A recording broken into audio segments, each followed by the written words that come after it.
Gunpla is freedom. You can build it as you like. You can fight with it as you like. Just build Gunpla as you think best, and enjoy the battles to your heart's content. Odds are you're familiar with at least part of this quote if you're familiar with Gundam plastic model kits.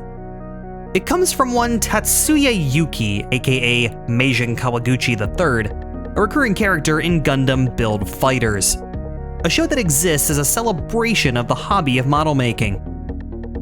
While we can argue back and forth on the internet until we're blue in the face about if this show exists to sell model kits, there's no denying that the creators of this show genuinely cared about the model making community and the simple joy of watching a project come together. So what happens when you approach it from the opposite angle, creating a show based off an already successful plastic model kit line? One that, say for example, combines mecha aesthetics with the female form. Naturally, you make it very clear what kind of show you want to be as early as possible. Which is why the first thing you see in the anime series Frame Arms Girl is a thigh gap and panties. The rest of Frame Arms Girl's first episode doesn't stray far from this message either, dedicating more time to upskirt shots than anything resembling world building. An Amazon drone drops off a Frame Arms Girl for a homestuck teen who is abandoned by her parents for work reasons, and she just can't be bothered with quite literally anything. Not with cutting out parts from her free model kit, finding said parts when she loses them, checking her email, or protecting her personal data as soon as she learns she can sell it to the company making these things for spending cash.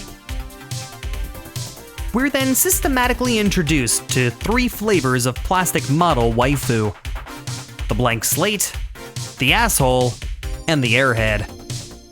And they must battle to move along what tattered shreds of motivation pass for a plot in this series.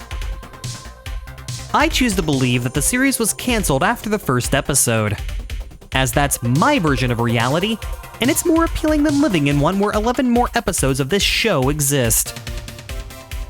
Thankfully, much more thought and planning seems to have gone into the kits themselves.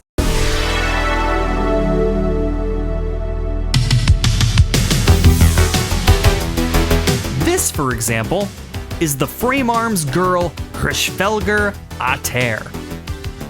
Inspired by the NSG-X2 Hresvelgr Ater from Kotobukiya's Frame Arms line. The Frame Arms Girl version resembles what a high school student might wear to class if she was running late that day and all she had clean was a swimsuit and several hundred pounds of battle armor. It's easy to dismiss the Frame Arms Girl line as fan service for both teens and grown-up children to drool over.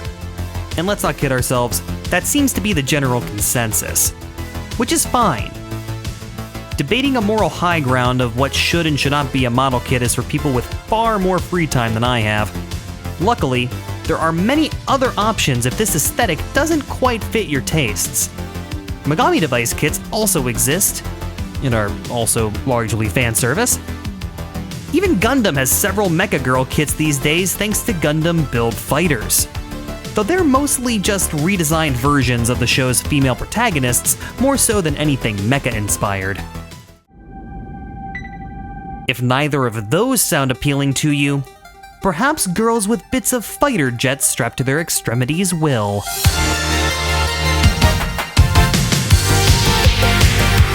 I am, of course, talking about Mecha Girl designs inspired by the celebrated anime series Robotech, as licensed by anime distribution house and actual real estate company Harmony Gold.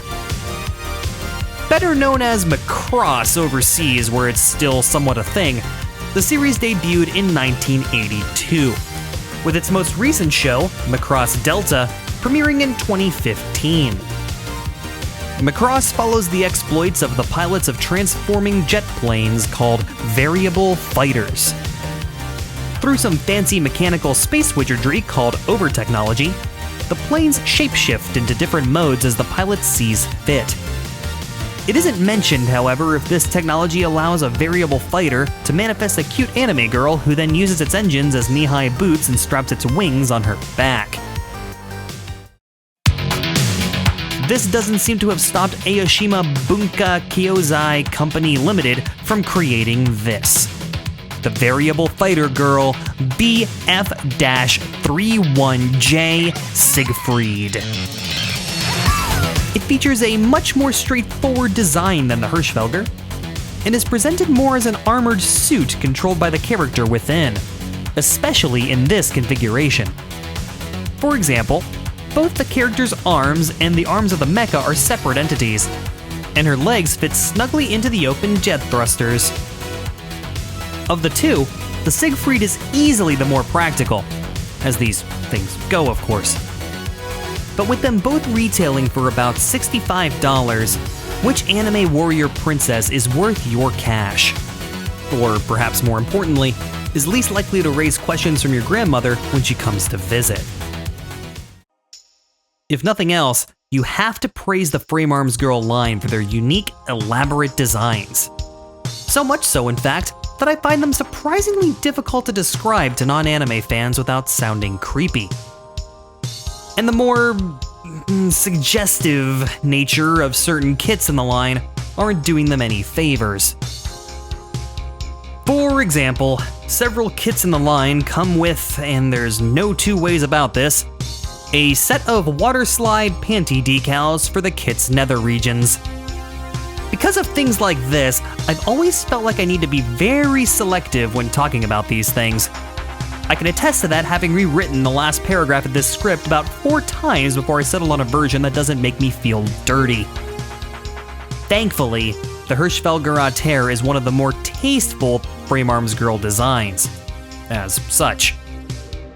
Her leotard-looking getup has a distinct lack of waterslide panties, as well as a rigid, plasticky feel, compared to the much softer, matte feel of her kit's fleshy bits. The Hresvelgr sports a sassy headband-looking thing, a sporty haircut with posable pigtails, and exposed thighs. This is then coupled with what feels like would happen if you dumped a pile of Bionicles on top of her and sprayed the whole pile with industrial adhesive. And yet, it still kinda works? The Siegfried's character also has a moderately tasteful design, featuring a leotard, headband, cute haircut, posable pigtails, and exposed thighs. Look, I just call them like I see them, folks. Honestly, I'm not convinced that you couldn't swap the two out for one another, and anyone without knowledge of these things would be able to tell the difference. It's really the accessories for each character that set the kits apart. When I first started assembling the Hresvelgr, the thing that surprised me most was the spectacular level of detail this kit possessed. The massive selection of detailed armor allows for an immense amount of customization options, allowing the builder to go as streamlined or elaborate as they want to. One of the things Framearms Girl kits are known for are their compatibility with other armor sets from other kits, making the customization options virtually limitless. And for the most part, the connection points on the Hresvelgr Ater's armor support the weight of this extra plastic really well, which is great news for those that want to show off that awesome reflective coating on the transparent blue parts. The Siegfried fares even better in this regard, I feel. The backpack connection for the fighter's wings is super sturdy, and the jet engines fit snug on her legs thanks to some locking connections. They aren't going anywhere to begin with, and they don't have any gigantic weapons to get in the way of. Actually, it doesn't have any weapons at all in this configuration. The Hresvelgr Ater, on the other hand, these gigantic scythes are some of the best looking model scale melee weapons I've ever seen. 3 separate joints allow you to articulate each scythe's 3 blades however you see fit, and each blade is that same beautiful iridescent blue seen accenting the kit elsewhere. The kit's hands are molded to fit each scythe's long handle, which then connect to her wrists, with about as much strength as a teenager's first pickup line. It's because of this that the time it takes to pose the Hresvelgr Ater is best measured in phases of the moon. Work the hand into the 2mm ball joint connecting it to the wrist, no seriously, and the joint slides out of place before the connection is made. Get the connection made, and the hand slips off the handle. Get the hand back on, then the wrist connection detaches again. Put it back in place again, and the handle of the blade knocks one of its several back armor plates out of alignment. Reposition the backpack holding these armor plates in place, and the kickstand looking things coming out of the bottom of the backpack slip, knocking the whole thing over. This is all before you realize that her head's come off because the ball joint connection on her neck doesn't fit into her body, because there's a collar in the way. I would rather eat the sun, the literal, actual sun, than have to try to pose this thing more than once. And I've posed it 4 times. It's much less of a chore posing the Siegfried, thanks to its firmer joints and lack of weaponry. Even though the kit costs the same as the Hresvelgr, you don't really notice the reduction in parts because what is there blends so well. It's obvious what this thing is based off of, a badass mecha jet fighter hybrid. But don't let that fool you into thinking that everything is all Maverick and Iceman with the Siegfried either. Aoshima seems hell-bent on cutting costs wherever they can. That's the only explanation I can think of for this thing to come with 4 sticker sheets. Where Kotobukiya opted for well over 20 small runners of parts to ensure color separation came from the parts themselves, Aoshima seems content with making everything white, blue, or fleshy, then leaving the rest to an absurd amount of stickers. Which might not be so bad if the kit weren't over $60 retail and the stickers weren't thin enough to see through. This isn't an exaggeration.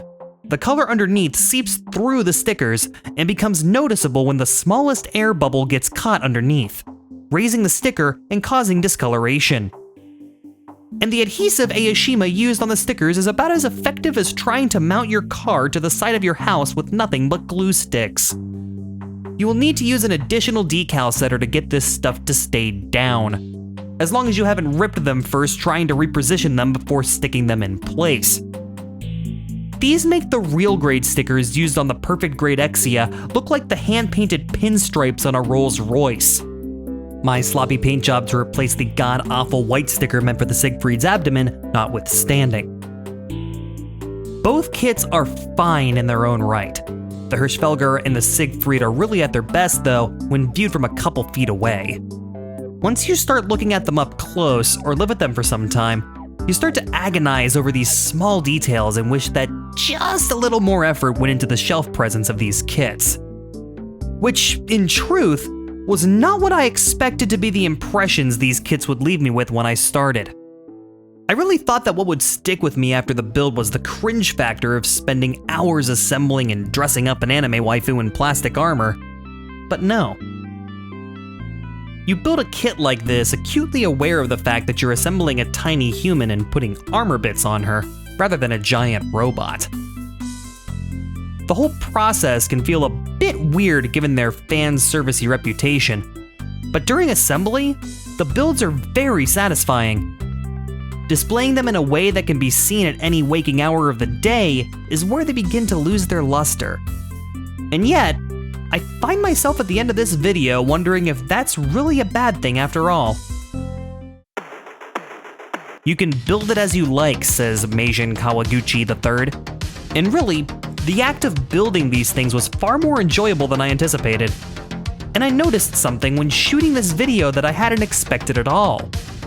I shot this video off a bike trail in central Austin for the most part, and it's the first time I've had people approach me while shooting a video and ask about what they were. Not in an awkward way or a demeaning, side-eyed glance sort of way or anything like that either, but with genuine curiosity. No creepy comments, no scoffing at a grown man playing with toys, which got me to thinking, maybe the perception so many of us have of these things is a stigma of our own doing. Sure, the Frame Arms Girl show knows exactly what kind of reaction they're going for, but maybe it's okay to just like the kits for what they are, unique interpretations of the mecha genre. Once I worked through my backlog of bad Gunpla, I'm gonna have to go back and pick up a couple more of these things. And this time, I won't feel creepy when I do it. Because you should be allowed to build what you like, as you like. See you next time.